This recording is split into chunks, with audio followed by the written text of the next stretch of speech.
अस्सलाम वालेकुम। हैप्पी किसान पाकिस्तान तो खुश आमदीद दोस्तों। मटरां दे हवाले नाल वीडियो लैके तुहाडी खिदमत च हाज़र हाँ जी। 2024 और मटरां दा सीज़न है जी। मकई मटरां दी बजाई होई सी। अज तकरीबन 28 दिन दे मटर ने। 17 अक्तूबर नूं इहदी बजाई जिहड़ी होई सी और तुसीं देख सकते हो जी। बहुत जल्द इन्हां ने फल चुक लिया। वेल की कोई ग्रोथ नहीं हुई और फल चुक लिया। और मैं अपने दोस्तों नूं हैप्पी किसान पाकिस्तान के प्लेटफार्म पर पिछले साल भी मशवरा दिता सी कि साहीवाल, आरफ वाला, बूरे वाला, विहाड़ी, उकाड़ा की बैल्ट तुसीं अगर मटर लगाने आ तो वो तुसीं 25 अक्तूबर तो बाद लगाने आ। कोशिश करनी कि नवंबर नूं टच करके तुसीं मटर लगाने आ। वो मटर कामयाब होंदे आ।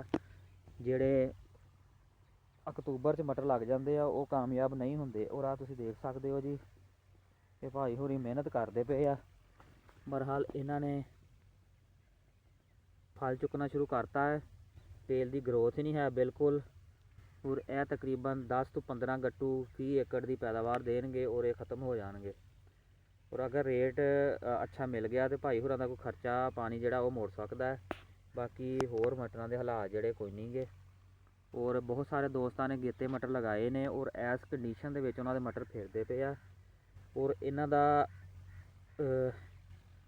हल इहो ही है इस टाइम कि इनू एक्सट्रा खुराक दी जाए, बेहतर मैनेजमेंट की जाए और उपर इनू अमानियो एसिड दे कोई 2 स्प्रे रिपीट किए जान ताकि ये थोड़ी जी ग्रोथ इन्हां दी बेहतर होवे और थोड़ी जी पैदावार अल जिहड़ा अपने आप नूं लैके जान। अच्छी ग्रोथ वास्ते बायर दा अंबीशन या संजेंटा का तुसीं कॉन्टस का स्प्रे जिहड़ा वो लाजमी करो। बहुत सारे दोस्तों ने मटर जल्दी लगाए आ और इस स्टेज पर फसे हुए हैं। उन्होंने वास्ते मशवरा है जी, नीचे अपनी खाद मैनेजमेंट को बेहतर करन और ऊपर अंबीशन या कॉन्टस का स्प्रे जिहड़ा रिपीट करन ताकि थोड़ी जी ग्रोथ जिहड़ी है मटर कर जान ताकि कुछ पैदावार आ जाए और नुकसान तो बच सकन। बहरहाल जिहड़े मटर अगले साल भी तुसीं काश्त करना है, मटर नूं खसूसी तौर पर 25 अक्तूबर तो बाद जाके तैयार करना है। वो मटर अपने इलाके कामयाब होंदा है। इस तो पहला लगा होया मटर जिहड़ा है वो अपने इलाके कामयाब नहीं होंदा। ओहदी इहो ही कंडीशन बनती है जिहड़ी तुहाडे सामने खेत नज़र आ रही है। इस वास्ते मैं अपने दोस्तों को यह रिक्वेस्ट कराँगा कि मटर लाउण दे विच जल्दी ना करया करो,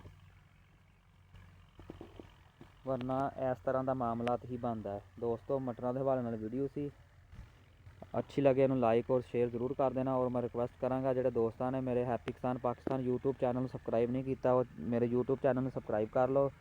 और जिहड़े दोस्त मेरी इस वीडियो नूं फेसबुक पेज पर देखणगे मेरे पेज नूं फॉलो कर लो। अल्लाह हाफिज़।